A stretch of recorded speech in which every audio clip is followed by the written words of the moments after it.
बड़ी सुंदर बात कही गई है। जितने भी हरि और हर के भगत हैं, मलमूत्र विसर्जन के लिए दक्षिणास्यः चरेत दिशि, दक्षिण दिशा में जाए।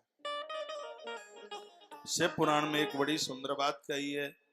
वो बात यह है कि सूर्य उदय होने से, उदित होने से पहले मलमूत्र का विसर्जन कर रहे हैं तो दक्षिण दिशा की तरफ मुख होना चाहिए, और सूर्य उदय के बाद यदि मलमूत्र का विसर्जन कर रहे हैं तो भले ही उत्तर की तरफ मुख हो, ऐसा भी वर्णन किया है।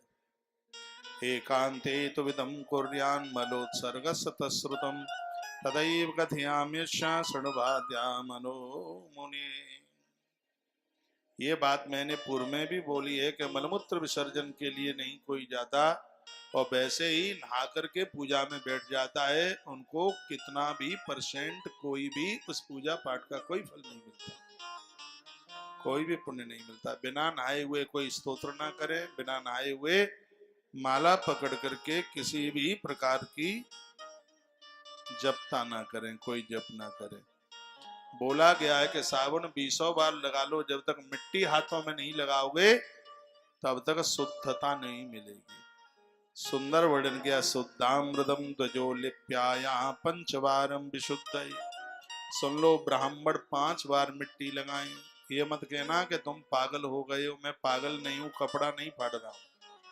शिव महापुराण में शुद्धि के ऊपर कोई कहता है 40 साल से सुंदरकांड कर रहे हैं, हमें तो कुछ भी नहीं मिला, ढंग से किया नहीं है सुंदरकांड। तुम 40 साल की बात करते हो, ये सुंदरकांड तो एक ही बार में अपना प्रभाव दिखाना शुरू कर देगा यदि उसको किसी विधि से कर लिया जाए। अरे बिना विधि के तो दही नहीं जमता, बिना विधि के कड़ी नहीं बनती। जो माताएं बढ़िया कड़ी बनाती हैं उनके पास विधि है, तब तो बिना विधि के भजन कैसे हो जाएगा, बिना विधि के साधना कैसे हो जाएगी। तो भगवान को प्रसन्न करने के लिए, उन्हें प्रकट करने के लिए शुद्धता की आवश्यकता है। शुद्धाम मृदुम। आपको पता है पहले लोग दूर दिशा मैदान जाते तो मिट्टी से ही हाथ धोते थे, माटी लगाते थे हाथ में कोनी तक। तो शुद्धाम मृदम ध्वजो लिप्याप्य पंचवारम विशुद्ध है। ब्राह्मण अपने हाथों से 5 बार मिट्टी लगा दे तब उसको शुद्धि मिलेगी। क्षत्रियस्य चतुर्वारम। जितने भी क्षत्रिय सिंह साहब, जितने भी क्षत्रिय भाई लोग हैं, उनकी पत्नियां हैं सिंगनी। वो सिंह होंगे तो वो सिंगनी तो होंगी।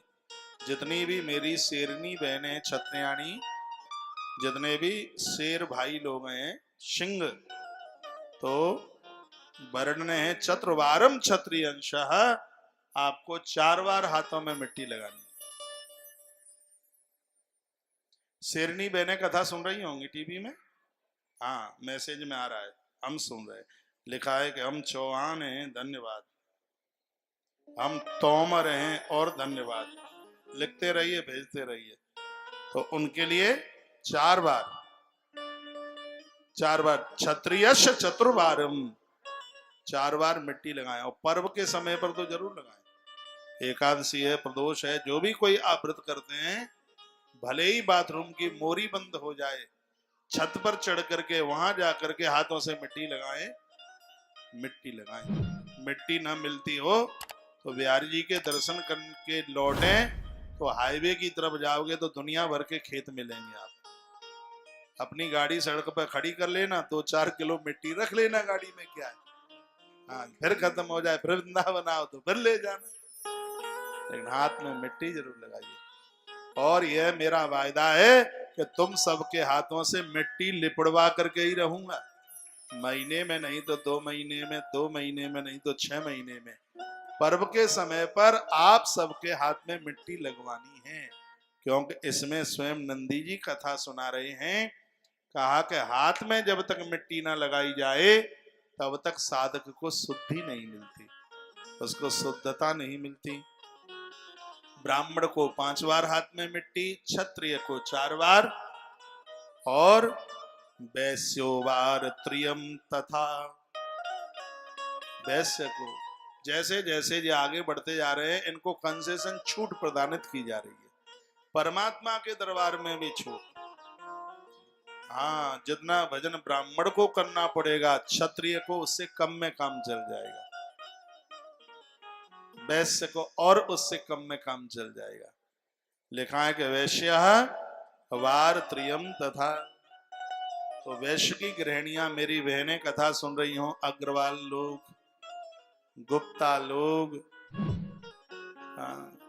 बिंदल, सिंगल, तायल, गर्ग, गोयल, मित्तल, ये और भी है बहुत है, मुझसे तो सभी नाम आते हैं, सगरे ही गोत्र आते हैं।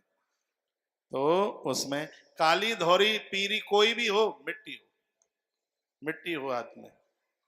तो वैश्यवार त्रियम तथा, वैश्यों के लिए 3 बार मिट्टी हाथ में लगाई जाए। कनिष्ठो द्विवारम च मृदम गृहीणाद् शुद्ध। कनिष्ठ चतुर्थ वर्ण के लिए 2 बार मिट्टी हाथ में लगाएं, 2 बार लगाएं, तब शुद्धि मिलेगी।